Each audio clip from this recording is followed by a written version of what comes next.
With the end of Season 3 of My Hero Academia finally arriving at our doorstep, along with the long-awaited release of the My Hero Academia movie, I decided to finally talk about one of the characters I love most in this show, Toshinori Yagi, or better known as All Might.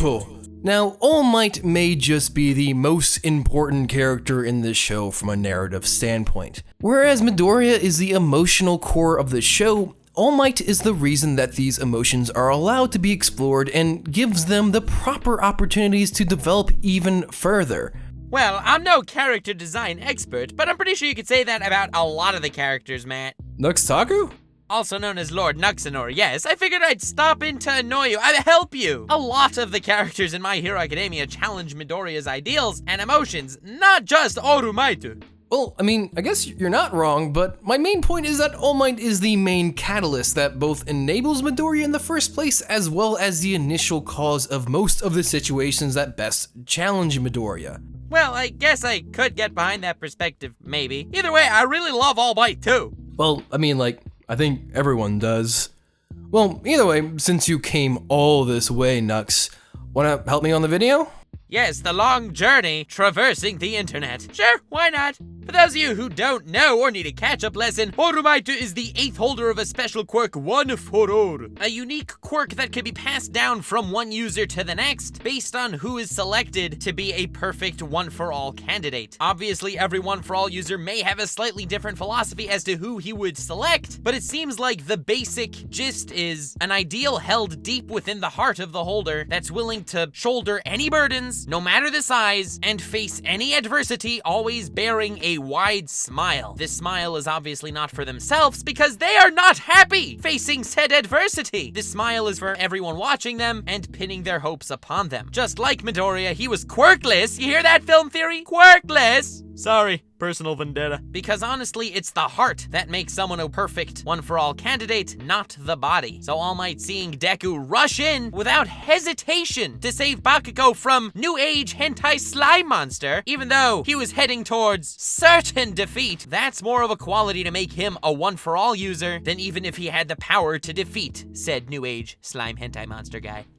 All Might is a particularly interesting character because, as you sort of explained, he's basically the Eastern Superman. His strength is unmatched and his ideals are unwavering. That is, of course, until we get to know him better as a character. There is a reason why for a long period of the show that the only name we ever hear him referred to as is All Might. Because from the world's perspective, Toshinori and All Might are seemingly two different characters. All Might is the symbol of peace, whereas Toshinori is the man who truly believes in those ideals and understands that the only way to achieve it is through this act of being seemingly invulnerable. All Might is only a symbol, but in order for his ideals to reach everyone, people will need to think he's a real person. Thus, this persona of All Might was born. Toshinori was clearly very successful, becoming the #1 hero and always appearing invulnerable. Yet his ideals are not infallible. All Might smiles in every situation and acts as though he has always been able to save everyone. But we know that this is not the case. All Might even admits this in the finale of the 2nd season, that despite all of his strength, he is still human. He could never save everyone in need, and it's something that plagues him. Another weakness All Might seems to struggle with is his ability to teach. Of course, we only know bits and pieces of his backstory with the 7th one-for-all quirk user, Nana, but one of the major points is that she died pretty early on when passing on the quirk to Toshinori, leading him to be trained by Gran Torino. Despite Gran Torino being a fantastic teacher, he could never know all of the general pitfalls of the one-for-all quirk. For instance, it's revealed that Toshinori had a natural knack for using the quirk. He was able to use the quirk at 100% pretty early on, which we now know is a super rare case. So when Midoriya finally gets the quirk, Toshinori gives some very vague warnings and... No, but seriously, these mistakes led All Might to being a fairly weak teacher, leaving most of the learning up to Midoriya himself. Hell, one of the largest realizations that Midoriya has about his quirk is when Gran Torino is training him. True, Mr. I don't read manga.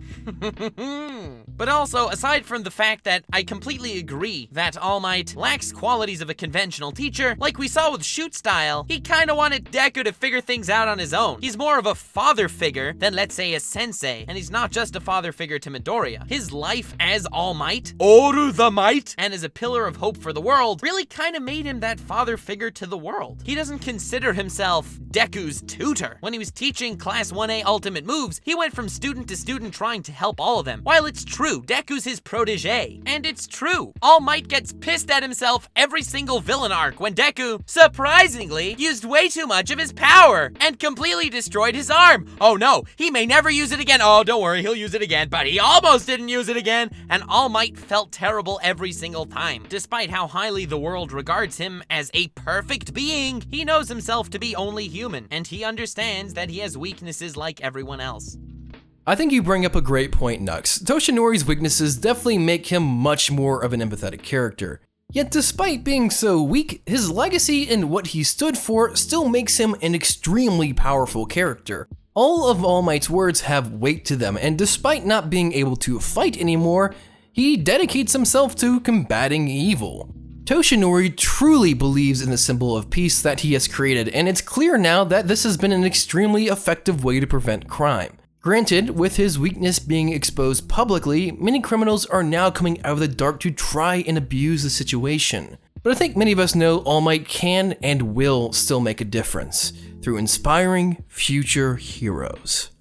This was actually a lot of fun. Thanks, man. I do weird, different stuff on my channel. Either really satire meme video or philosophical thematic analyses. I never really get to basic character design, so thank you very much for having me on this video. My proudest personal Hero Academia video has to be my Endeavor analysis, because I kind of use Endeavor as a catalyst to talk about what really makes a hero, as far as the theme that my Boku no Hero Boku no Academia really enforces. I'm actually low-key super proud of that video, so thanks, Matt, for letting me shout it out here. Link in the description, I hope. Thank you guys so much for watching this week's video, and thank you so much to Nuxtaku for coming out and helping with it. Speaking of which, his channel and his Endeavor video will be linked down in the description. Sorry about not talking about the My Hero Academia movie in this video. I mostly didn't do that because I haven't seen it yet. As a matter of fact, I'm going to go see it in about 2 hours, so when this video goes live, I'll probably be in a theater. No, I will be in a theater watching it, and I'm gonna be looking forward to it so much. I'm so hyped. I cannot wait. But probably no video on the movie because season 4 just got announced, so that's freaking awesome. Either way, if you like the content or just me, feel free to hit that subscribe button. A huge shout out to all of my patrons. You guys are my heroes. Speaking of which, if you're interested in seeing how I edit, chatting with me, or simply supporting the channel, I run a $1 a month Patreon to make that as easy as possible. Make sure you guys share, like, comment, and subscribe. This is my name, Matt. Make sure you guys say, man, go watch that goddamn anime.